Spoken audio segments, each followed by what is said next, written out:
It's the end of summer, friends, and parting is such sweet sorrow. Sorrow because summer's ending, but sweet because peaches are in season. So I'm going to show you a super fast 5-minute appetizer to celebrate the glory that is the end of summer.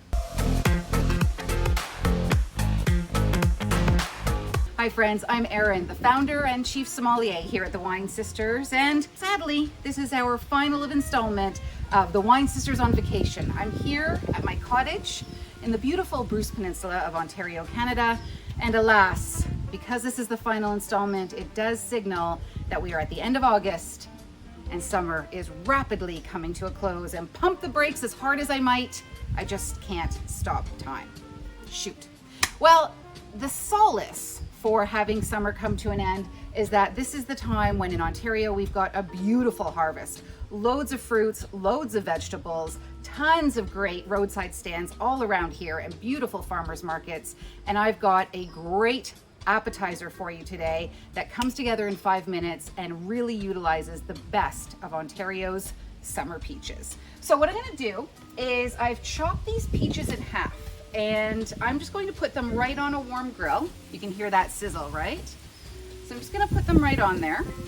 Now, the sugar in the peach is going to give this some nice caramelization and some gorgeous grill marks. So we'll just let that get really in there.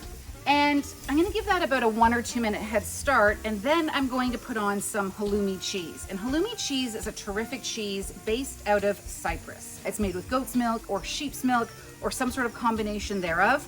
And it's really a terrific cheese. On its own, when it's just in its sort of raw state, it's a bit bland, if maybe tangy and salty, but when you melt it, it's exquisite because it's got a really high melting point, which means it holds its shape really nicely. It doesn't just sort of ooze all over the place. So you're gonna get some really great grill marks on it, and it's going to be nice and firm, really a terrific cheese. So I'll give that a couple of minutes to on the grill, and it'll be fantastic. Now, if you didn't have halloumi, I strongly recommend that you go and get it. You could use something like paneer, the Greek saganaki. Those are similar cheeses, but you really want to seek out halloumi, and I think it's pretty readily available in most well-stocked supermarkets, so you shouldn't have too much trouble finding it. So our peaches are on the barbecue. They're going to be getting some nice grill marks pretty quickly, and in a second I'll be putting on the halloumi, but I want to talk to you as well about today's wine pairing. And today we're going to be pairing Riesling with the peaches and the halloumi. And this one happens to come from Niagara, which is only about an hour and a half from my Toronto home, maybe 4 hours away from where we are here. But a lot of people, I think, still shy away from Riesling. And the reason why is because there's still a little bit of a fear that they're quite sweet, so therefore they're still somewhat unfashionable. And yes, Rieslings can be sweet. That's why some of the most beautiful ice wines in the world are made with Riesling. But you can also get them the full spectrum, which goes right to dry. Now, just like remember when I was talking about Chardonnay, if you missed that video, you can see that right here. But there's a lot of different styles, like I said, from bone dry right through to sweet. And this one from Ontario, this is actually from the 30 Bench Winery. There's loads of limestone here, so you get this really great flinty, steely, stony minerality, which is really terrific. And with that, Rieslings also have a really bright acidity, naturally occurring acidity, that sort of cheek puckering, bum clenching, salivation inducing acidity, which is just terrific, and I think will go really nicely. So our peaches, I don't know, Sienna, if you can get this, are coming along quite nicely. We've given them about a minute or two. So now I'm gonna put on our halloumi. Like I said, this won't ooze all over the place. You'll see, it'll just get some really nice grill marks. I'm using 4 peaches sliced in half and 1 log, about 225 grams of halloumi cheese. Look at that sizzle, Sienna. Woo! Sizzle Sienna. Sienna's my niece. She's doing all the camera work. So our peaches have been grilling for a few minutes. I'm gonna give them maybe a minute or two more, and I'm just flipping over our halloumi. You can see how firm it is. It really retains that shape nicely, and it gets some beautiful grill marks that people are gonna find really attractive. So I'm just gonna flip that over, give it another couple minutes, and then we'll plate. So now that we've got some nice grill marks on both our halloumi as well as our peaches, all we need to do is take this off the grill pan. We're gonna put it just around the plate. I don't get too precious about how decorative it is. I'm just going to see how firm that is. I just wanna show you guys, like that's the grill marks. It's nice and firm. Just gonna put this all around the plate. And now all we want to do is with our peaches, we're just going to put these right in the center.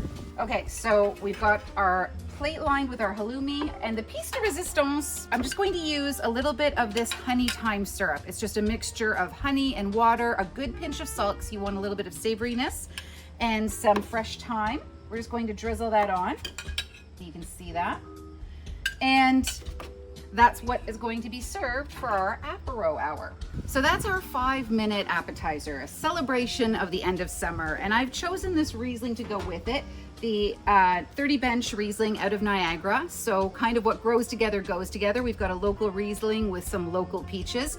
But more than that, I think what's going to be really rewarding for this pairing is that because of Riesling's naturally high acidity that we've already talked about, that kind of bum clenching, teeth whitening, salivation inducing Riesling that's natural in the Riesling, that acidity, I think that's going to take a little bit of a bite out of the richness of the cheese, and conversely the saltiness of the cheese is going to bring forward the fruit. Now, in addition to Rieslings having that natural flinty, stony minerality, there's different flavors of nectarine, peach, and stone fruit, maybe a touch of honey, and that's going to echo the flavors that are going on in our honey syrup as well as our peaches.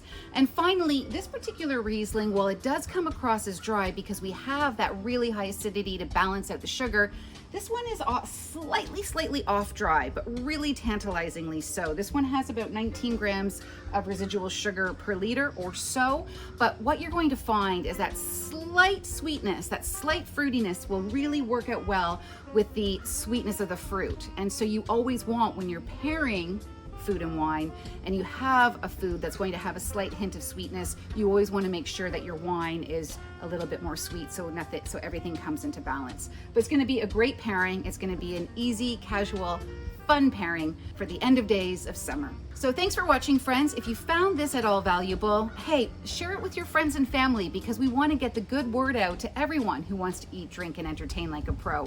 Similarly, if you'd like to see us get a little bit more notice, please give us a like, maybe even leave us a comment and a positive review. And if you really want to, hit subscribe so you can get alerted to when we drop a new video every single week. So until next time, friends, when I will be back in the city, stay well, drink better, and cheers to the last few days of summer. Great. The reason why I picked it, oh, there's a chipmunk. We go again.